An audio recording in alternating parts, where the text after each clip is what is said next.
suite, j'ai le plaisir d'inviter Marie Darderol, qui est CMDO d'Undies. Elle va nous parler d'intelligence artificielle et justement comment l'IA se met au service de la création du commerce de demain.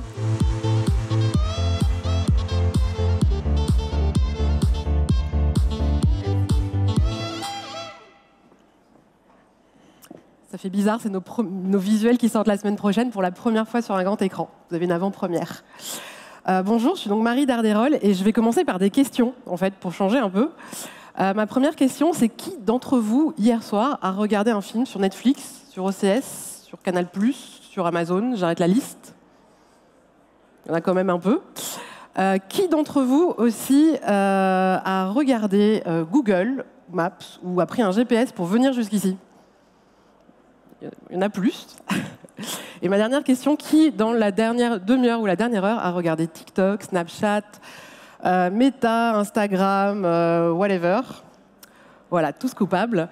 Donc en l'occurrence, vous avez tous consulté de près ou de loin, à plusieurs reprises depuis hier, des intelligences artificielles, qui sont des intelligences artificielles de service, qui sont des assistants. Ça n'a rien de nouveau, on fait du Google toute la journée, on nous pousse du contenu en fonction de ce qu'on est supposé aimer toute la journée, sauf qu'on entend beaucoup parler d'intelligence artificielle actuellement, avec beaucoup d'émotions. Et pourquoi? Pourquoi? Parce qu'on est passé de cet assistanat à de la création de contenu en l'occurrence. Vous avez peut-être vu ça il y a 3 mois, ou il y a 3 siècles, on a l'impression que c'est passé très très vite. C'est un artiste qui s'appelle Jason Allen qui a remporté un concours d'art no interest à la base aux États-Unis avec ce tableau qui est un tableau qui a été fait assisté avec une intelligence artificielle et ça a créé énormément d'émoi. Pourquoi? Parce que tout de suite, toute la communauté artistique s'est sentie menacée, proche de l'extinction, un peu à la Terminator version artiste.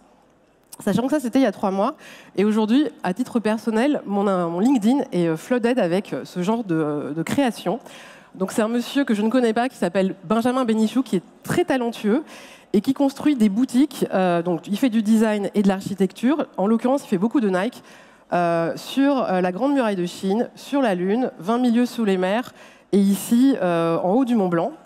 Il a fait aussi toute une collection Jacquemus Nike, hyper réussie. Limite mieux réussi que la vraie. Et c'est très très beau. Et donc je vous ai montré de l'art. Là, on est sur du design et de l'architecture. Et moi, je vais vous parler de mon métier, c'est-à-dire le marketing et le digital, en l'occurrence chez Undies.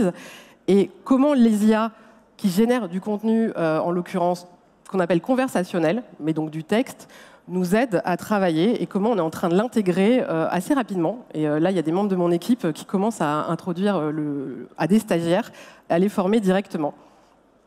Donc en fait, pourquoi je vous parle de ça? Parce que vous avez tous entendu, je ne vous passe pas la question, parler de ChatGPT 1 fois, 2 fois, 1000 fois.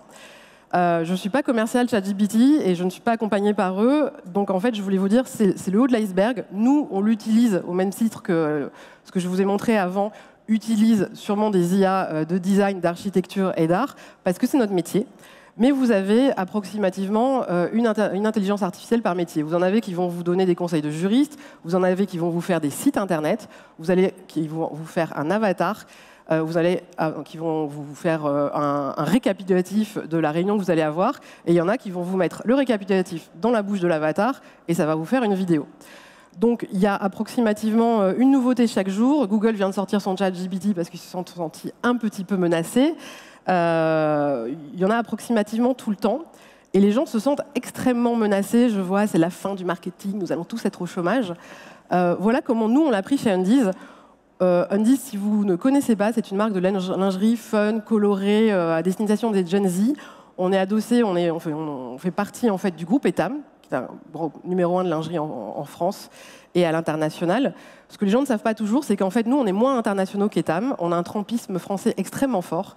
Sauf que tout ce qu'on voit depuis tout à l'heure, ce sont des marques internationales. Et en fait, le client, il s'en fout que j'ai moins de gens dans mon équipe, que j'ai moins de budget et que l'argent ne vienne que de moins de pays que ma concurrence, qui est donc Inditex, Zara, malheureusement Shein, qui ont des moyens qui ne sont pas les miens, des moyens humains, des moyens de médias, etc. Donc nous, on a vu dans ChatGPT une opportunité quoi? De se professionnaliser et de monter en puissance. Parce que vous avez des choses que tout le monde doit faire.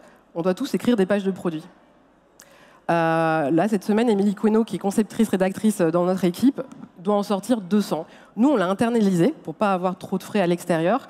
Franchement, c'est un travail de barbare. Je ne vois pas qui peut m'écrire 200 pages. Ça fait un nombre de pages à l'heure monstrueux, tout en étant bon, intelligent, en se challengeant. Il y a un moment où vous allez demander à n'importe qui, il va venir par torcher le truc à la fin. Donc, ce qui est intéressant pour nous, c'est de se dire, bah voilà, nos pages de produits, on les écrit avec ChatGPT, sauf qu'il ne se fatigue jamais. En termes de style, vous pouvez lui dire plus court, plus jeune, plus cool, plus edgy. Il n'a pas de style. En fait, il a tous les styles.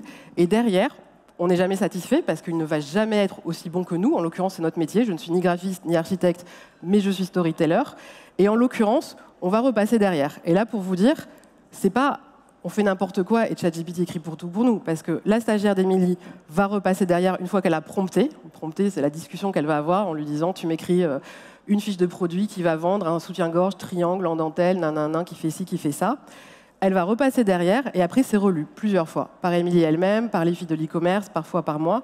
Donc on fait attention à ce qu'on dit. En l'occurrence, on ne cherche pas de l'information, car je ne sais pas si vous l'avez essayé, l'information est extrêmement souvent fausse. Et nous, ça nous permet d'internaliser, de couper des coûts externes, d'avoir la passion pour le sujet, parce que vous n'avez aucun copywriter SEO à l'extérieur qui va être aussi passionné que les gens chez nous qui travaillent pour nous, d'être extrêmement juste. Et en fait, à la fin, vous allez me dire bah, pourquoi vous gardez une personne pour faire ça? Parce qu'en fait, ça me dégage du temps. En fait, c'est de l'exécution plus rapide qui dégage du temps pour qu'on fasse des choses avec plus forte valeur ajoutée. Et c'est pareil sur le CRM. En fait, on peut faire plus de newsletters, plus personnalisés, plus rapidement. La traduction. Alors là, je vais être honnête, on a viré la ligne budgétaire parce que il m'écrit de l'anglais, du polonais, de l'espagnol super bien. On le fait vérifier quand même, mais avec le style qui va. Parce que Undies est une marque étant jeune, Gen Z, il va être capable de retourner la phrase. Et je vais vous dire, parfois, c'est aussi un sparring partner. Je vous donne un exemple. Avec Émilie, hier, on cherchait, je ne t'avais pas dit que j'allais raconter ta vie, on cherchait, on vient pas forcément, moi je viens pas du retail, j'ai fait des cosmétiques toute ma vie.